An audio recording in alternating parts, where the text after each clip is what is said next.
दोस्तों, मैं एसएस का स्वागत करता हूं। जो एक केमिस्ट्री का सीरीज चल रहा है SSC railway, RRB group D और एनटीपीसी, एएसएम गुड्स गार्ड और बीपीएससी या बिहार दरोगा या एसआई या ऑल कॉम्पिटिटिव एग्जाम के लिए केमिस्ट्री का अगला जो चैप्टर लेकर आए हैं, जिसका नाम है रेडियो सक्रियता, रेडियो एक्टिविटी, रेडियो सक्रियता। चैप्टर का नाम है रेडियो सक्रियता, रेडियो एक्टिविटी, रेडियो एक्टिविटी जो चैप्टर का नाम है वो लेकर केमिस्ट्री का आए हैं। तो दोस्तों, पूरे वीडियो को शुरू से अंत तक देखें। आपको एक पूरे देखने के बाद आप किसी भी क्वेश्चन का अगर रेडियो सक्रियता से आया हुआ है, अगर उसका क्यूज लगा रहे हैं तो आपका सारा क्वेश्चन का सॉल्यूशन होगा।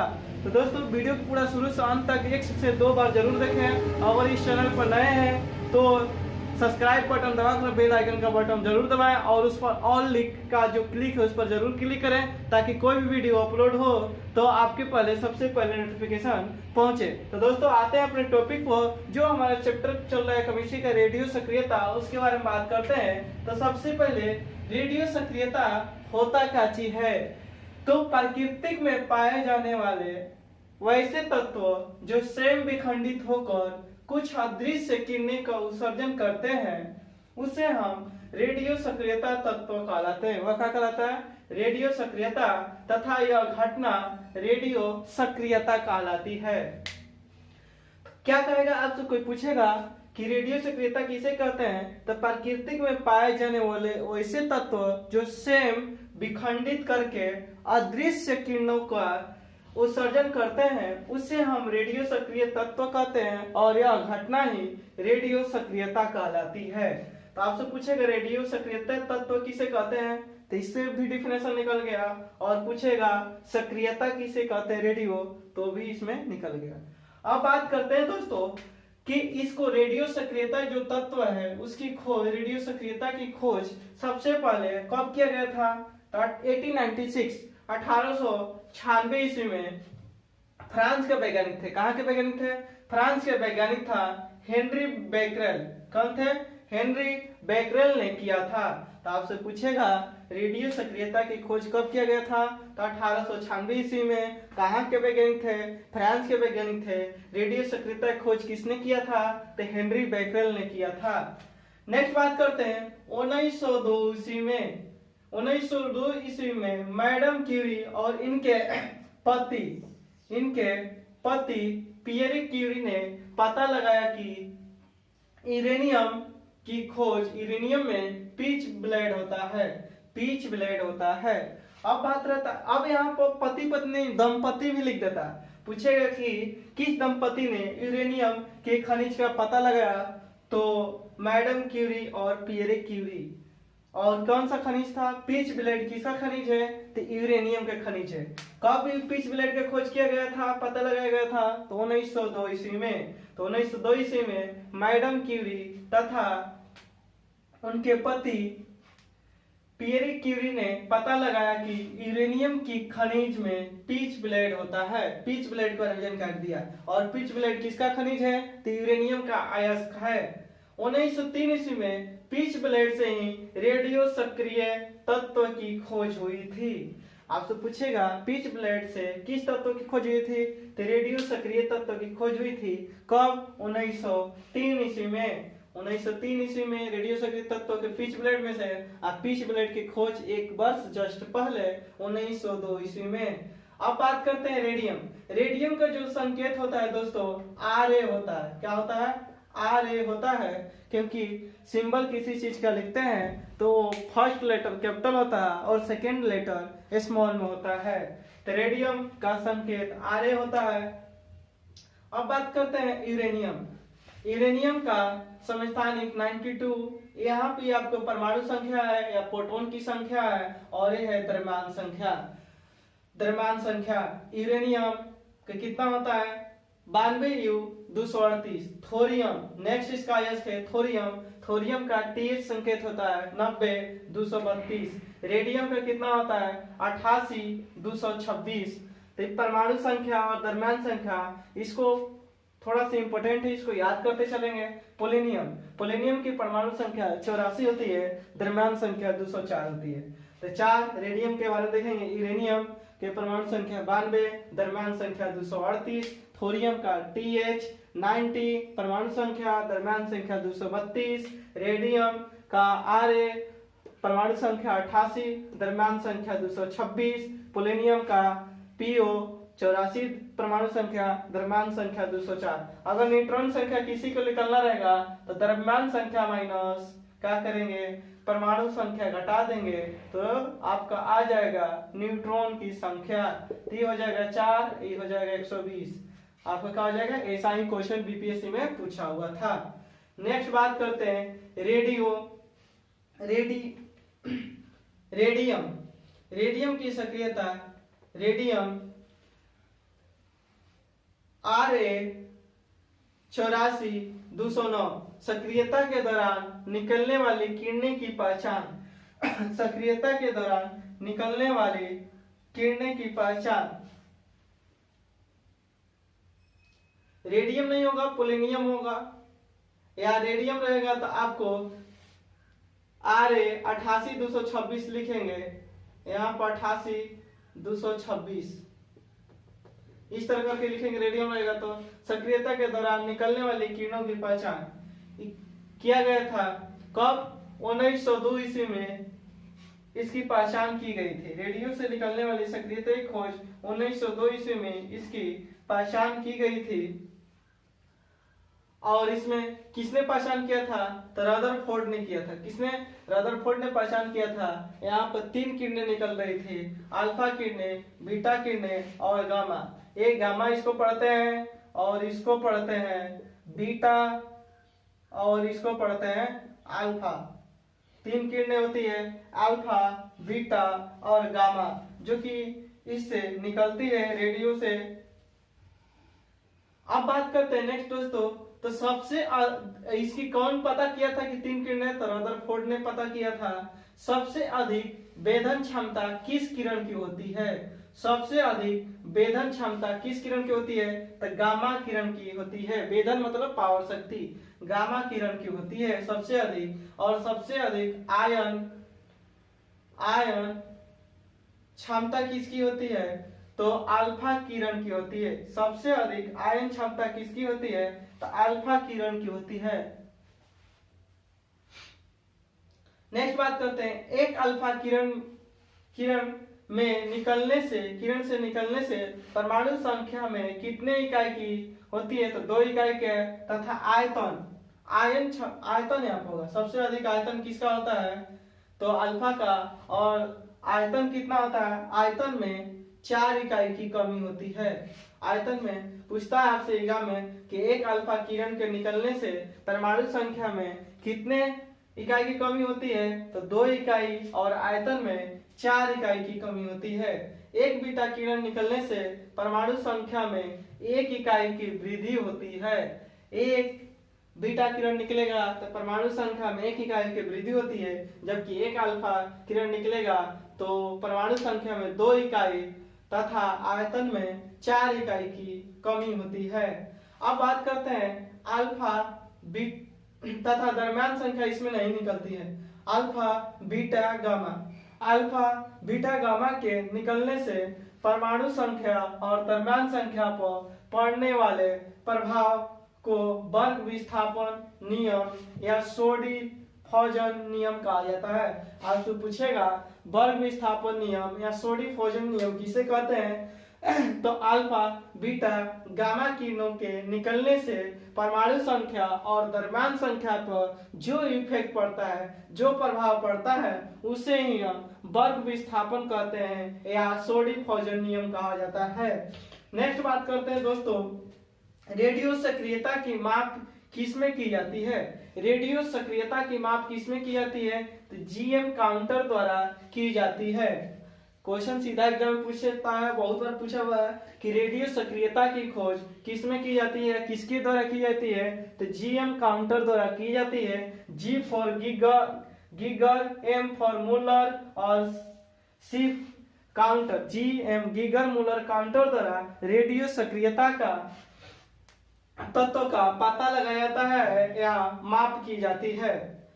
जितने समय में किसी रेडियो सक्रिय तत्व के परमाणुओं की संख्या आधी हो जाती है वह समय उस तत्व का अर्ध जीवन काल कहलाता है, हाफ लाइफ ऑफ टाइम कहलाता है। आपसे पूछता है कि हाफ लाइफ टाइम किसे कहते हैं, अर्ध जीवन काल किसे कहते हैं, तो जितने समय में किसी भी रेडियो सक्रिय तत्व के परमाणुओं की संख्या आधी हो जाती है उसे हम अर्ध जीवन काल कहते हैं। जैसे रेडियो सक्रिय तत्व कौन सा है, रेडियम हो गया, थोरियम हो गया, उसके बाद पोलोनियम हो गया, यूरेनियम हो गया, ये सब और सब तत्व है। तो इनका जब जितने समय में आधा जीवन काल होता है उसे ही हम अर्ध जीवन काल कहते हैं। और अर्ध जीवन काल को टी हाफ से सूचित करते हैं। किसे, टी हाफ से अर्ध जीवन काल को हम सूचित करते हैं। नेक्स्ट बात करते हैं जैसे दोस्तों पोलोनियम। पोलोनियम का जो दोस्तों सबसे अधिक समस्थानिक होता है, आपसे पूछता है कि किस तत्व की समस्थानिक सबसे अधिक होती है, तो पोलोनियम। तो पोलोनियम की सिंबल PO होता है और परमाणु संख्या 84 होता है और द्रव्यमान संख्या 204 होता है। तो पोलोनियम को P और सब पोलोनियम के एक समस्थानिक 84, PO 214 की अर्ध आयु 204 के अर्ध आयु 10 की पावर -4 सेकेंड होता है। और सबसे अधिक जो समस्थानिक होता है पोलोनियम को होता है। और दोस्तों कितनी होती है, तो 27 होता है, ये भी याद करके चलेंगे। अब बात करते हैं नेक्स्ट यूरेनियम के समस्थानिक की अर्ध आयु 4.5 गुणे 10 के पावर 9 वर्ष होती है। आपसे पूछेगा कि यूरेनियम का समस्थानिक की अर्ध आयु कितनी होती है अर्ध जीवन का, तो 4.5 गुणे 10 के पावर 9 वर्ष होता है। जबकि पोलोनियम कितना होता है, 10 के पावर -4 सेकेंड होता है। अर्ध आयु काल क्या कहलाता है, या इसको फॉर्मूला में आपको याद करना है कि अर्ध आयु काल बराबर क्या होता है, तो टी हाफ बराबर अर्ध आयु काल को टी हाफ से इंडिकेट करते हैं बराबर 0.693 बटा में लेमडा होता है। तो जब किसी भी का अर्ध का निकलना रहेगा, जब आपको लेमडा का मान पता रहेगा तो 0.693 में लेमडा से भाग मार देंगे तो आपका अर्ध आयु काल निकल जाएगा। ऐसा आपको फॉर्मूला पूछता है, क्या होगा, टी हाफ बराबर 0.693 बाई लेमडा। नेक्स्ट बात करते हैं विखंडन स्थिरांक के व्युत्क्रम को रेडियो सक्रियता पदार्थों की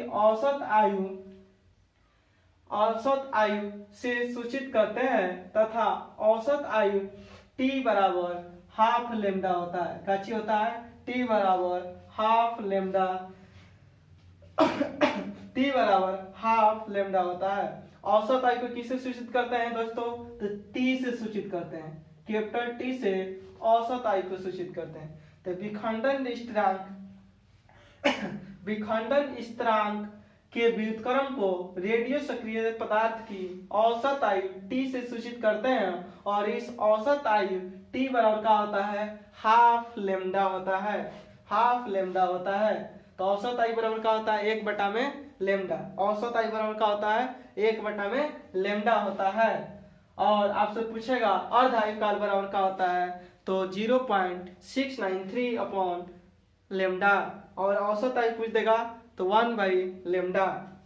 रेडियो सक्रियता के इकाई को कहते हैं क्यूरी। क्यूरी किसको कहते हैं, तो रेडियो सक्रियता की इकाई को क्या कहते हैं, क्यूरी। या क्वेश्चन एग्जाम पूछेगा रेडियो सक्रियता की इकाई को क्या कहते हैं, तो क्यूरी कहते हैं। एक क्यूरी बराबर कितने के बराबर होता है, एक क्यूरी बराबर कितने के बराबर होता है, तो 3.7 गुणे 10 के पावर 10 विखंडन पर सेकेंड होता है।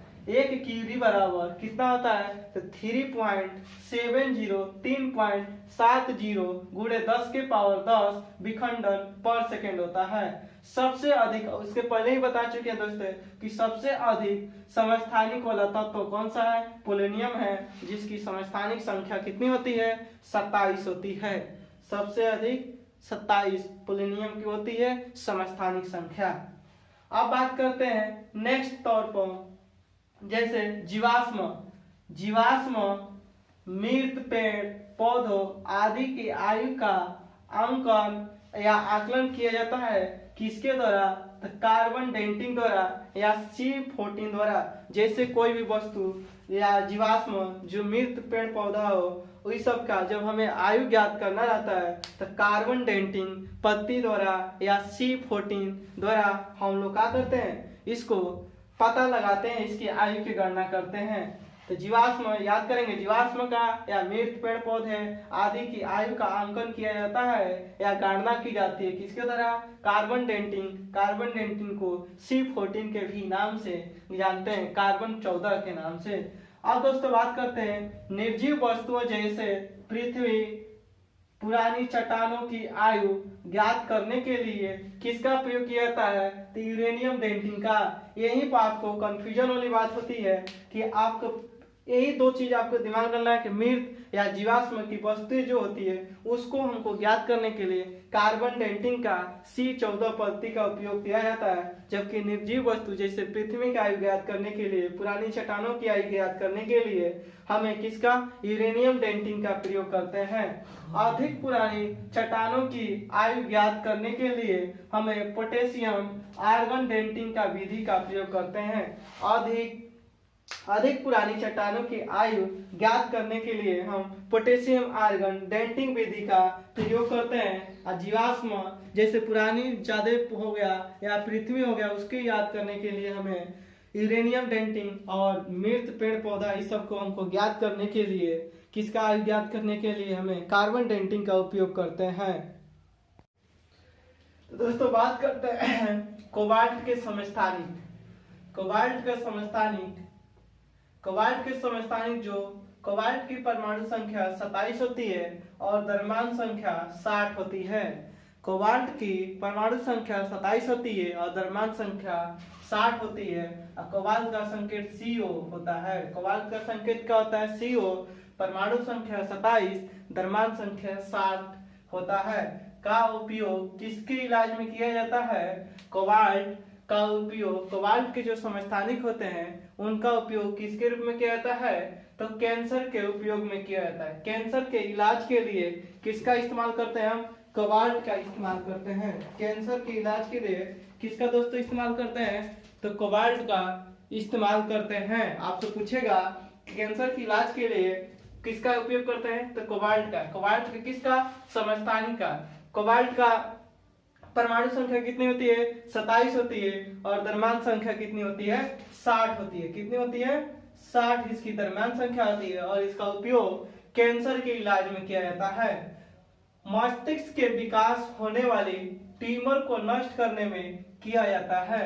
मस्तिष्क के जो विकसित होने वाले ट्यूमर को नष्ट करने में किसका उपयोग किया जाता है, कोबाल्ट का इस्तेमाल किया जाता है। किसका कोबाल्ट का इस्तेमाल किया जाता है। पृथ्वी की आयु का निर्धारण किया जाता है किसके द्वारा, पृथ्वी का जो हम आयु का गणना करते हैं या निर्धारण करते हैं किसके द्वारा, तो यूरेनियम डेटिंग विधि द्वारा। यूरेनियम द्वारा, किसके द्वारा, यूरेनियम द्वारा। पृथ्वी की आयु का निर्धारण किसके द्वारा किया जाता है, गणना की जाती है तो यूरेनियम के द्वारा। और यूरेनियम का क्या होता है, परमाणु संख्या 92 होता है और द्रव्यमान संख्या क्या होता है, 238 होता है। यूरेनियम संकेत का होता है, तो U होता है।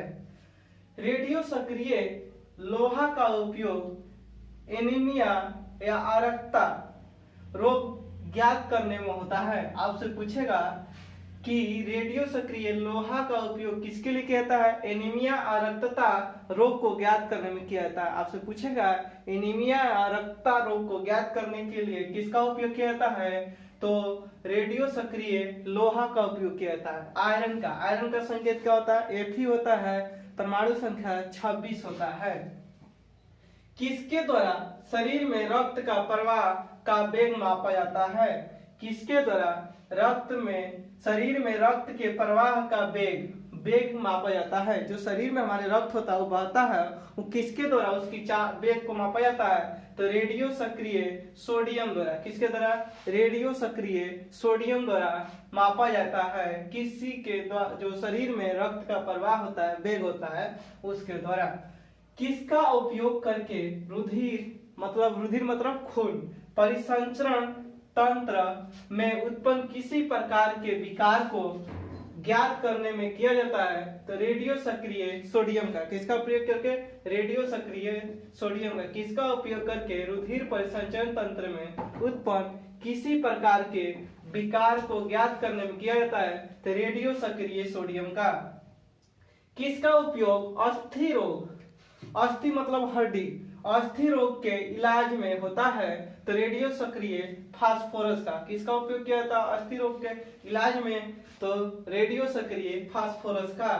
किसका उपयोग रेडियो एक्टिव कणों को उपस्थिति का पता लगाने उनकी ऊर्जा को मापने में होता है तो अभ्र कोष्ठ का, किसका उपयोग, अभ्र कोष्ठ का उपयोग किया जाता है।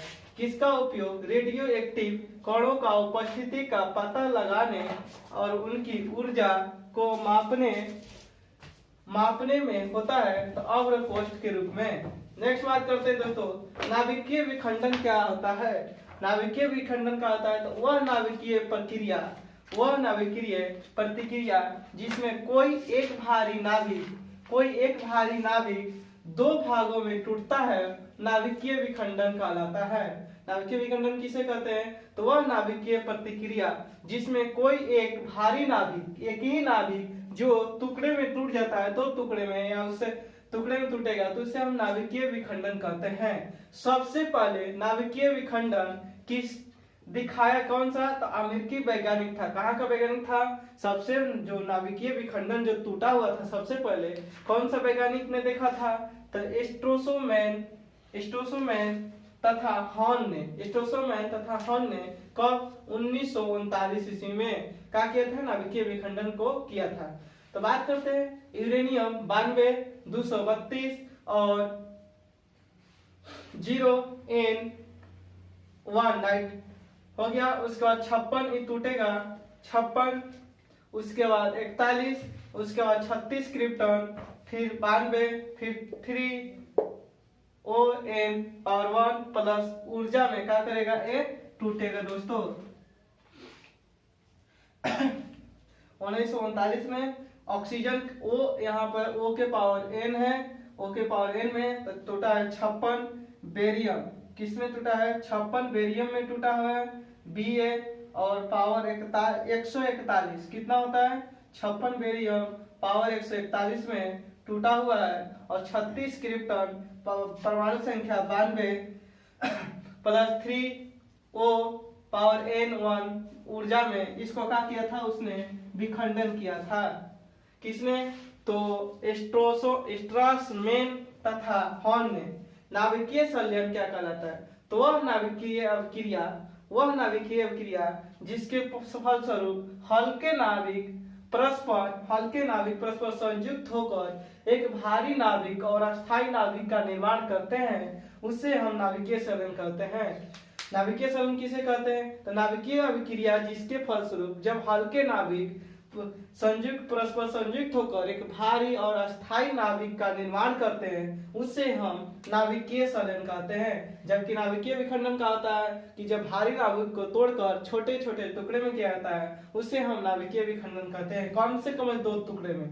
अब बात करते हैं परमाणु बम किस अभिक्रिया पर आधारित होता है। दोस्तों 1000 बार पूछा हुआ क्वेश्चन कि परमाणु बम किस अभिक्रिया पर आधारित होता है तो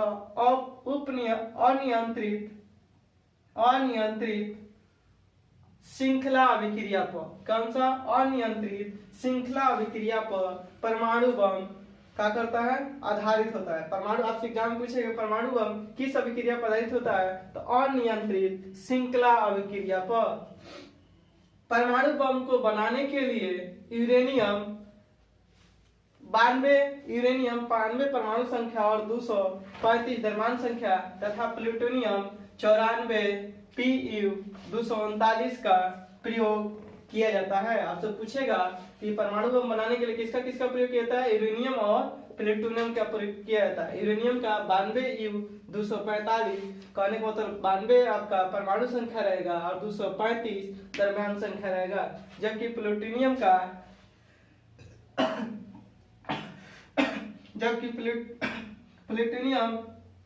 का 94 Pu 239 इसका द्रव्यमान संख्या का प्रयोग किया जाता है। परमाणु बम का सिद्धांत किस पर आधारित होता है? तो नाभिकीय विखंडन पर। परमाणु बम किस सिद्धांत पर आधारित होता है? तो नाभिकीय विखंडन पर। परमाणु बम किस अभिक्रिया पर आधारित होता है? तो अनियंत्रित श्रृंखला अभिक्रिया पर। और परमाणु बम का सिद्धांत किस पर आधारित होता है? नाभिकीय विखंडन पर। परमाणु बम का सबसे पहले उपयोग द्वितीय विश्व युद्ध में के दौरान संयुक्त राज्य अमेरिका किसने किया था? यूएसए ने संयुक्त राज्य अमेरिका के द्वारा जापान पर गिराया गया था। सबसे पहले परमाणु बम कब गिराया गया था? तो द्वितीय विश्व युद्ध के समय में 1945 ईस्वी में। कहां पर? जापान में गिराया गया था। किसके द्वारा? तो अमेरिका द्वारा गिराया गया था। और बम जो गिराया गया था कब? तो दो जगहों पर, एक हिरोशिमा पर गिराया गया था और एक नागासाकी पर गिराया गया था। तो दोस्तों 6 अगस्त 1945 ईस्वी को जो बम गिराया गया था उसका नाम क्या था? Little boy. पहले जो गिराया गया था उसका नाम था लिटिल बॉय था। और 9 अगस्त 1945 ईस्वी को दूसरा परमाणु बम जो कि गिराया गया था। पहला जो परमाणु बम गिराया गया था 6 अगस्त 1945 को जापान के शहर हिरोशिमा पर, जिसका नाम था लिटिल बॉय। जो पहला परमाणु बम गिराया गया था 6 अगस्त 1945 को, कहां पर? जापान में हिरोशिमा नामक स्थान पर। और उस परमाणु बम का क्या नाम था? लिटिल बॉय था। तथा दूसरा परमाणु बम गिराया गया था नागासाकी पर। कहां पर? नागासाकी पर 3 दिन बाद 9 अगस्त 1945 को। और उसका नाम था दूसरा परमाणु बम का फैटमैन। नेक्स्ट बात करते हैं, बहुत बार ये भी एग्जाम में पूछ चुका है दोस्तों। तो मैं जितना भी आपको केमिस्ट्री का, फिजिक्स का, बायोलॉजी का जितना वीडियो डालेंगे उसको नोट्स बनाकर 2 बार 3 बार जरूर पढ़ें। आपको गारंटी देते हैं कि आपकी एग्जाम में सफलता मिलेगी। परमाणु नहीं या नाभिकीय रिएक्टर अभिक्रिया, परमाणु भट्ठी क्या है? परमाणु भट्ठी या नाभिकीय रिएक्टर अभिक्रिया अपनाई जाती है किस पर? नियंत्रित श्रृंखला अभिक्रिया पर। परमाणु भट्ठी या नाभिकीय अभिक्रिया किस अभिक्रिया पर अपनाई जाती है? तो नियंत्रित श्रृंखला अभिक्रिया पर। जबकि परमाणु बम अनियंत्रित श्रृंखला अभिक्रिया पर। सबसे पहले नाभिकीय रिएक्टर या परमाणु भट्ठी किसके निर्देशन में शिकागो विश्वविद्यालय में बनाया गया था? तो सबसे पहले आपसे क्वेश्चन यहीं पे पूछेगा कि सबसे पहले नाभिकीय रिएक्टर या परमाणु भट्ठी कहाँ बनाया गया था? तो शिकागो विश्वविद्यालय में। किसके निर्देशन में? तो प्रोफेसर फर्मी के निर्देशन में। किसमें? प्रोफेसर फर्मी के निर्देशन में सबसे पहले नाभिकीय रिएक्टर या परमाणु भट्ठी बनाया गया था। कहाँ पर? अमेरिका में है शिकागो, जहाँ स्वामी विवेकानंद ने ही शिकागो में धर्म सम्मेलन के लिए भाग लिए थे, वही शिकागो की बात हो रही है। नाभिकीय रिएक्टर में मंदक के रूप में प्रयोग किया जाता है। आपसे पूछता है एग्जाम में कि नाभिकीय रिएक्टर का किसके रूप में प्रयोग किया जाता है? तो मंदक के रूप में प्रयोग किया जाता है। और कौन सा होता है? यूरेनियम 235 और प्लूटोनियम 239। यूरेनियम 235 उसकी परमाणु द्रव्यमान संख्या, जबकि प्लूटोनियम 239 उसकी द्रव्यमान संख्या का उपयोग नाभिकीय रिएक्टर में किया जाता है। नाभिकीय रिएक्टर में मंदक के रूप में प्रयोग किया जाता है किसका? भारी जल या ग्रेफाइट का। आपसे पूछेगा एग्जाम में कि भारी जल और ग्रेफाइट का प्रयोग किस रूप में किया जाता है? तो नाभिकीय रिएक्टर या परमाणु भट्ठी में किसका? भारी जल DTO, भारी जल का रासायनिक सूत्र क्या होता है? DTO या ग्रेफाइट का उपयोग किया जाता है। मंदक रिएक्टर में न्यूट्रॉन की गति धीमा करता है। जो मंदक होता है उसमें किसकी गति को धीमा करता है? तो न्यूट्रॉन की गति को धीमा करता है। नाभिकीय रिएक्टर में छड़ के रूप में किसका उपयोग किया जाता है?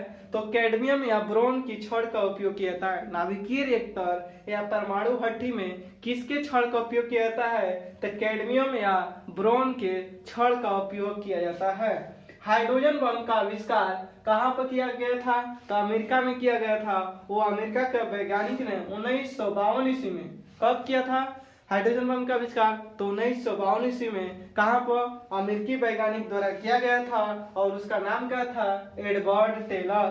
तो आपसे पूछे कब किया गया था? तो 1952 ईस्वी में। कहाँ पर? अमेरिका में। किसके द्वारा? तो एडवर्ड टेलर द्वारा किया गया था। तो बात करते हैं हाइड्रोजन बम किस पर आधारित होता है।